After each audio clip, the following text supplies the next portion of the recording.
महाकुंभ क्यों मनाया जाता है? जैसा कि सनातनी धार्मिक ग्रंथ विष्णु पुराण के कथाओं के मान्यता अनुसार जब देवताओं और दानवों के द्वारा समुद्र मंथन किया गया था तो उसके दौरान क्षीर सागर, जो आज के समय में हिंद महासागर को माना जाता है, उसमें से अमृत के साथ साथ और 14 तरह के रत्न निकले थे। किंतु अमृत जो पूरे भारतवर्ष में 4 जगह गिरा, प्रयागराज, हरिद्वार, उज्जैन और नासिक। अमृत को राक्षसों से बचाने के लिए इंद्र के बेटे जयंत ने उसे हाथ में पकड़कर आकाश में उड़ गए। जब वह आकाश से जा रहे थे तभी कलश में से 4 बूंद धरती के 4 स्थान पर गिरी और यहाँ पर कुंभ मनाया जाता है। दरअसल बात ये थी कि एक बार देवराज इंद्र अपने धन और शौर्य में इतना लीन हो गए कि उनको दुनिया की कोई फिक्र ही नहीं था। तब ऋषि दुर्वासा ने इंद्र के पास गए और उन्हें फूलों की माला भेंट की। इंद्र ने अभिमान में आकर उस फूल के माला को अपने हाथी यानी कि ऐरावत को पहना दिया और ऐरावत ने उस माला को अपनी सूंड में लपेटकर फेंक दिया। इस अपमान को देखकर ऋषि दुर्वासा क्रोधित हो गए और इंद्र सहित संपूर्ण स्वर्ग को श्राप दे दिया। महर्षि दुर्वासा के श्राप की वजह से देवता धन, वैभव और ऐश्वर्य से वंचित हो गए थे। तो सभी देवताओं ने मिलकर भगवान विष्णु से मदद मांगी। भगवान विष्णु ने देवताओं को असुरों साथ मिलकर समुद्र मंथन करने की सलाह दी।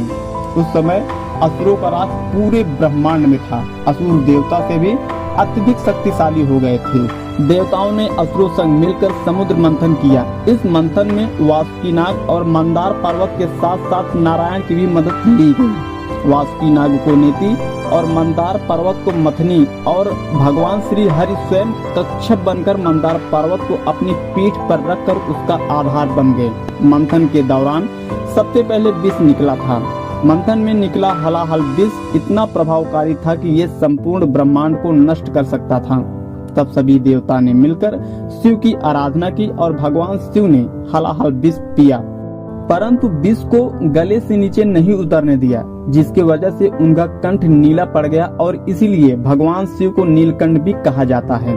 और थोड़ा सा विष उनकी हथेली से नीचे टपक पड़ा, जिसे नाग, बिच्छू और आदि विषैले जंतु ने ग्रहण कर लिया। विष को शंकर भगवान के द्वारा पान कर लेने के तत्पश्चात फिर से समुद्र मंथन प्रारंभ हुआ। दूसरा रत्न कामधेनु निकली यानी कि गाय, जिसे ऋषियों ने रखा।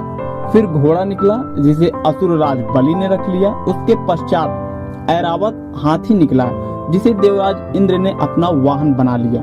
ऐरावत के तत्पश्चात कौस्तुभमणि समुद्र से निकली जिसे भगवान विष्णु ने रखा। फिर कल्प वृक्ष निकला और रंभा नामक अप्सरा निकली। इन दोनों को देवलोक में रख लिया गया और आगे फिर से समुद्र मंथन में महालक्ष्मी जी निकली। महालक्ष्मी ने स्वयं ही भगवान विष्णु को अपना वर लिया। इसके बाद कन्या के रूप में वारुणी प्रकट हुई जिसे असुर ने ग्रहण किया। फिर से एक पश्चात एक चंद्रमा, परिजात, वृक्ष तथा शंख निकले। अंत में धन्वंतरी वैद्य अमृत का घट लेकर प्रकट हुए। अमृत को देखकर धन्वंतरी के हाथ से अमृत असुरों ने छीन लिया और उसके लिए आपस में ही लड़ने लगे। देवताओं के पास ऋषि दुर्वासा के श्राप के कारण इतनी शक्ति नहीं थी कि वे असुरों से लड़कर उस अमृत को छीन सके। इसके लिए वो निराश खड़े हुए थे, उनका आपस में लड़ना देख रहे थे। देवताओं की निराशा को देखकर भगवान विष्णु ने तत्काल मोहिनी रूप धारण कर लिया और आपस में लड़ते असुरों के पास जा पहुंचे। उस विश्व मोहिनी रूप को देखकर असुरों तथा देवताओं की तो बात ही क्या, स्वयं ब्रह्म ज्ञानी कामदेव को भस्म कर देने वाले भगवान शंकर भी मोहित होकर उनकी ओर बार बार देखने लगे। जब असुरों ने उस नवयौवन सुंदरी को अपनी ओर आते हुए देखा तब वे अपना सारा झगड़ा भूलकर उसी की ओर देखने लगे। जिसका फायदा उठाते हुए भगवान विष्णु ने पूरा अमृत देवताओं को पिला दिए। इस छल को स्वरभानु नामक का एक दानव समझ गया और वो देवता का भेष बनाकर वो भी अमृत पान कर लिया। जब अमृत उसके कंठ में पहुंच गया तब चंद्रमा तथा सूर्य ने पुकार कर कहा कि ये तो स्वरभानु नामक का दानव है।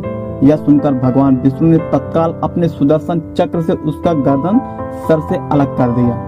अमृत के प्रभाव से उसके सिर और धड़ राहु और केतु नाम के 2 ग्रह बने और अंतरिक्ष में जाकर स्थापित हो गए और इसी भेदभाव के कारण चंद्रमा और सूर्य का ग्रहण करते हैं। इस तरह देवताओं को अमृत पिलाकर भगवान विष्णु वहां से गायब हो जाते हैं। उनके विलुप्त होते ही असुरों की मदहोशी समाप्त हो गई। वे अत्यंत क्रोधित होकर देवताओं पर प्रहार करने लगे। भयंकर देवासुर संग्राम आरंभ हो गया, जिसमें देवराज इंद्र ने असुर राज बलि को परास्त कर अपना इंद्रलोक वापस ले लिया। इस कथा के मुताबिक ये 4 जगह आज भी पवित्र माना जाता है, जहां लोग स्नान करने जाते हैं। ऐसा माना जाता है कि यहाँ कुंभ के समय स्नान करने से सारे दुख दूर हो जाते हैं। तो आप सबको यह वीडियो अच्छी लगी हो तो इस वीडियो को लाइक, शेयर और हमारे चैनल को सब्सक्राइब जरूर कर लीजिएगा।